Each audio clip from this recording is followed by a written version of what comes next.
Dans la série originale Star Trek, les extraterrestres sont partout. Live long and prosper. Mais au risque de vous décevoir, ce n'est pas la vraie vie. Et les chiens licornes n'existent pas encore.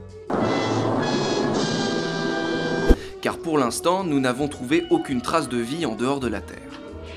Une énigme qui a attisé la curiosité de nombreux scientifiques, notamment Enrico Fermi. Après avoir travaillé sur la bombe atomique, ce physicien expose dans les années 50, lors d'un déjeuner entre amis, un paradoxe devenu célèbre. Le voici. L'univers est composé d'au moins une centaine de milliards de galaxies, comme notre Voie lactée. Notre galaxie elle-même est composée de centaines de milliards d'étoiles, et autour de ces étoiles gravitent souvent une ou plusieurs planètes. Ce serait quand même un sacré coup de chance que pas un seul de ces mondes n'ait développé la vie, non? Yes, possible. Et une fois que les premiers organismes sont là, il ne faut au final pas si longtemps pour qu'une espèce évolue. Nous avons mis plusieurs millions d'années. Ce n'est rien dans un univers qui compte 13 milliards d'années. I had no idea that history was your specialty. Alors, si une civilisation extraterrestre a pu se développer, ne serait-ce que quelques millions d'années avant la nôtre, elle aurait pu coloniser des systèmes solaires, voire des galaxies entières. Après tous ces arguments, le paradoxe de Fermi peut se résumer ainsi: s'il y a donc des extraterrestres dans l'univers, où sont-ils passés? Depuis plus de 60 ans, ce paradoxe intrigue et a reçu de nombreuses réponses que vous allez découvrir, certaines très sérieuses, d'autres beaucoup moins. La première réponse est d'ailleurs plutôt légère. Lors du dîner, l'un des amis de Fermi, le Hongrois Leo Szilard, lui répond du tac au tac: les extraterrestres sont parmi nous, mais ils préfèrent s'appeler les Hongrois. Is there anything else? Avant de vous moquer, il faut préciser, toutes les hypothèses sont recevables. Parmi les théories les plus connues, il y a la fameuse conspiration qui nous cacherait l'existence de ces créatures venues d'ailleurs. Get me the president.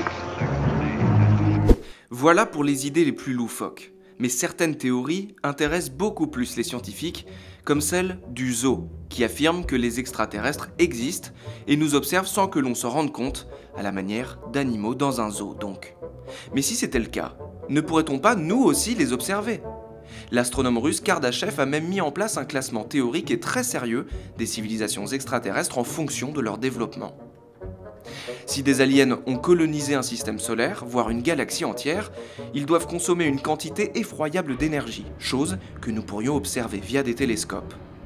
Dans le cadre du programme SETI, des chercheurs américains scrutent le ciel depuis les années 60 afin de trouver une trace de la présence d'extraterrestres. Ils n'ont pour l'instant rien trouvé. Mais peut-être que les extraterrestres existent, mais qu'ils sont tellement développés que nous ne pouvons pas comprendre les signaux qu'ils émettent. Don't cry,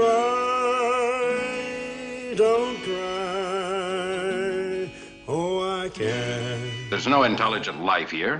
Ou encore, peut-être ont-ils évolué vers une espèce qui n'est plus biologique, voire plus physique du tout.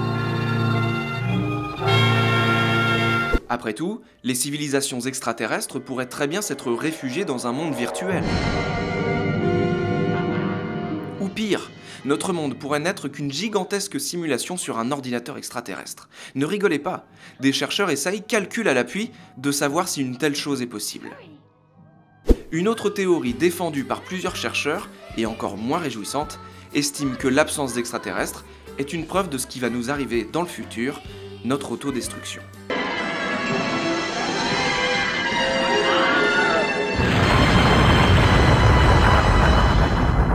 On peut aussi imaginer que le voyage interstellaire est impossible et qu'on ne peut pas dépasser la vitesse de la lumière.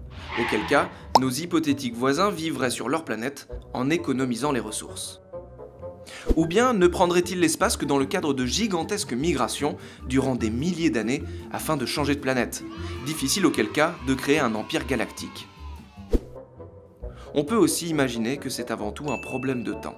Après tout, nous cherchons un signal depuis moins de 60 ans, un grain de sable par rapport aux 13 milliards d'années de l'univers. Et en plus, nous ne cherchons pas partout. Pour l'instant, 95% de la matière de l'univers nous est invisible, même avec des télescopes géants. Well, Nothing, sir. No signal at all, Captain. Et si nous étions les premiers? I have no answer. Après tout, une étude de la NASA affirme que 92% des planètes similaires à la Terre ne sont pas encore nées dans l'immensité de l'univers. Vertigineux, non? et de quoi se sentir un tout petit peu seul.